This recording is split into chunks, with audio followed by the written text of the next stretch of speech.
And now, deep thoughts.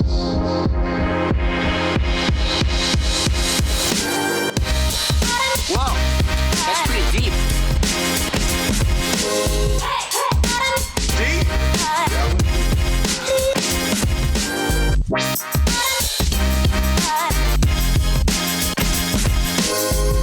You are listening to a special Christmas episode of the Deep Thoughts podcast, and I want to talk to you about the Christmas dragon. Think about Matthew's gospel and Luke's gospel. They are the really traditional tellings of the nativity story that we're so familiar with.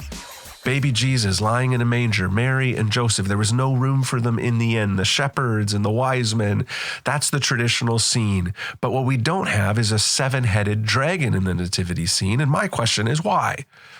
Because there's another nativity story in the scriptures that frankly almost never gets represented, and it features a seven-headed dragon. Eugene Peterson picked up on this when he said, it is St. John's spirit-appointed task. John the Apostle wrote the book of Revelation. It's his spirit-appointed task to supplement the work of St. Matthew and St. Luke so that the nativity cannot be sentimentalized into coziness, not domesticated into worldliness.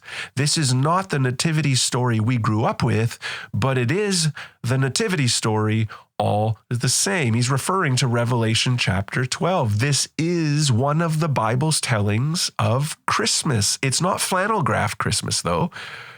It's cosmic Christmas. And I love what he says. It pushes us away from sentimentalizing Christmas. There are three main characters in Revelation chapter 12. A woman, this dragon, and a baby. Now, the woman, if you read right out of the gate in verse 1, it says, a great sign appeared in heaven, a woman clothed with the sun, with the moon under her feet, and on her head a crown of 12 stars. Now, this woman, you would think, is Mary because she's pregnant. She's about to give birth. It goes on to say, you would think Mary, but it's actually a representation of the faithful remnant of Israel, of God's faithful people who were waiting for the birth of this long anticipated Messiah. Revelation uses so much imagery. It's apocalyptic language, but really most of that imagery, if not all of that imagery, is really coming out of the Old Testament. Back in Genesis 37, there's Joseph and the Technicolor Dreamcoat. That Joseph, there's this passage in Genesis 37 about a dream he had, and he tells his brothers, this is partially why they hated him. He's like, I had a dream that the sun and the moon and 11 stars all bowed down to me. Really what he's saying is my dad is the sun, my mom is the moon, my 11 brothers are the stars, I'm the 12th star, and you will all bow down to me. This was in his dream. It was foreshadowing what was to come in Egypt later, but it also is really imagery for the 12 tribes of Israel. And so this woman then who clothed with the sun, standing on the moon, 12 stars in her crown, is a reference to Israel and their long-awaited Messiah. That's who this woman is. And what that means then is we can't just sentimentalize Christmas. It's not just sentimental, it's covenantal. God said that he would send a deliverer, a rescuer, a Messiah, and then he did it.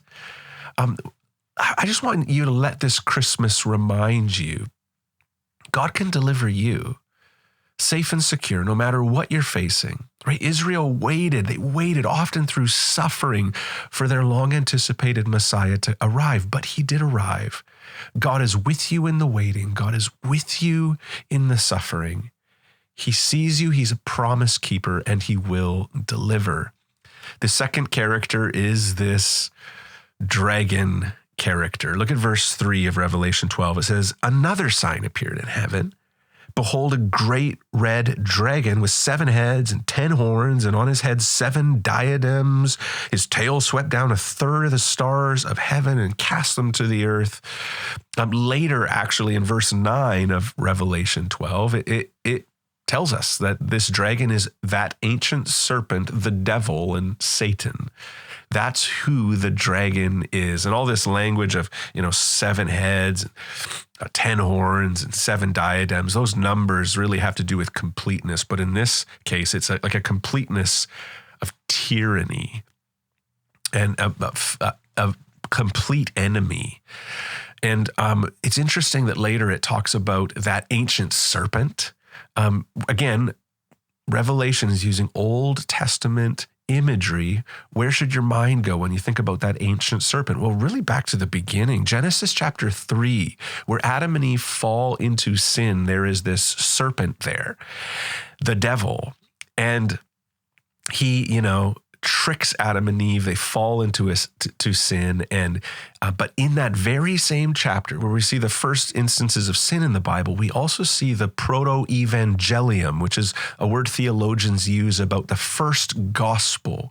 Really, the whispers of redemption are in the very same chapter that sin enters the world. And it's meant to be a hope that a rescuer will come. In this case, a reference to a snake crusher. An offspring of this woman, Eve, will come and will crush the head of this ancient serpent. Revelation 12 tells us that Christmas inaugurated the fulfillment of that promise. The snake crusher has arrived. And then the language of the devil, which means accuser or slanderer, and Satan is used. Satan means adversary or enemy, and he's the deceiver of the whole world. So I want you to just check this out for a minute. The greatest tactic that Satan has is to lie to you, like he did with Adam and Eve in the garden. And then once he lies to you, once you fall for his lies, then he accuses you. And his tactics are essentially this. Satan downplays sin. He tells you it's not a big deal. But then once you fall into sin, he downplays God's grace. He'll never forgive you. You are so bad. And I want you to see both Satan and God point out sin in your life, but the difference is Satan points out sin to accuse you. God points out sin to redeem you. Satan accuses and condemns. God calls out in order to redeem. See, when God points out your sin, which is a good thing, he does so in light of what he has done for you in Christ, so that he can redeem and restore you. And so one of the ways that Jesus has come and crushed the head of the serpent, or defanged this ancient serpent, is that Satan's weapon of condemnation has been taken away in the person and the work of Jesus. Right? The devil's accusations were actually valid until Jesus dealt with our very real guilt on the cross. And from then on, the accuser's accusations against those who are in Christ are no longer valid. And that brings us to the baby. Verse 5, Revelation chapter 12. She gave birth to a male child, one who is to rule all the nations with a rod of iron, but her child was caught up to God and to his throne. I want you to notice something in this little pattern here in Revelation 12. John says that the woman is a sign, and then he goes on to say the dragon is a sign. But when he introduces the third character, the baby, he doesn't say that the baby's a sign. Why?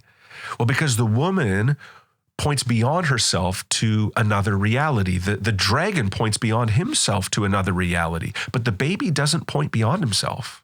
He is reality. So to interpret Revelation a little bit more, look, we won't find a literal woman clothed with the sun.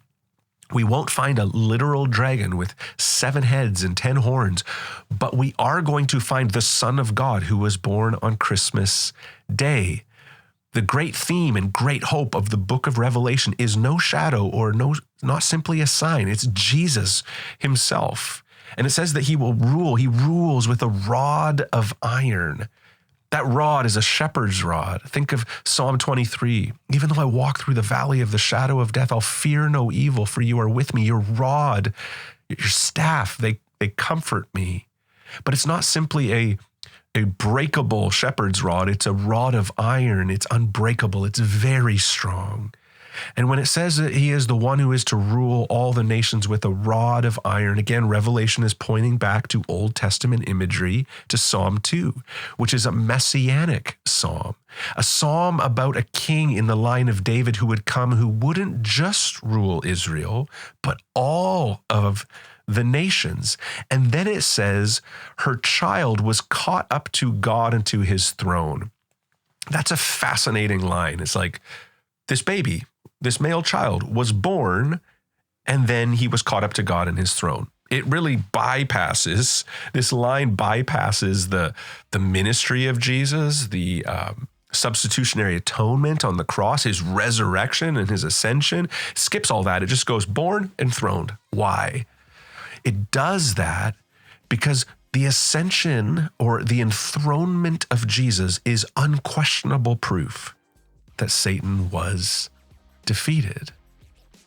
It's said in Revelation 12 that this dragon's hovering around waiting to devour this child, but he's born and then he's enthroned. And he rules with a rod of iron. The nations are his. He's very strong. He's kept his promises. He came at Christmas. He can redeem us. Satan's accusations no longer stand. The snake crusher came and crushed the head of the serpent. And so my encouragement to you is you might want to throw a multi-headed dragon into your nativity, but recognize that that little baby in a manger defeated the multi-headed dragon. It's pretty amazing. It's a different look at Christmas. But again, it's a very real reason to say Merry Christmas. Incredible Christmas. So look, next up on the pod, I have a special New Year's conversation with David Mathis about habits of grace coming up you don't want to miss. And from me to you, Merry Christmas, and thanks for listening to Deep Thoughts. I hope it helps you in fostering deep faith.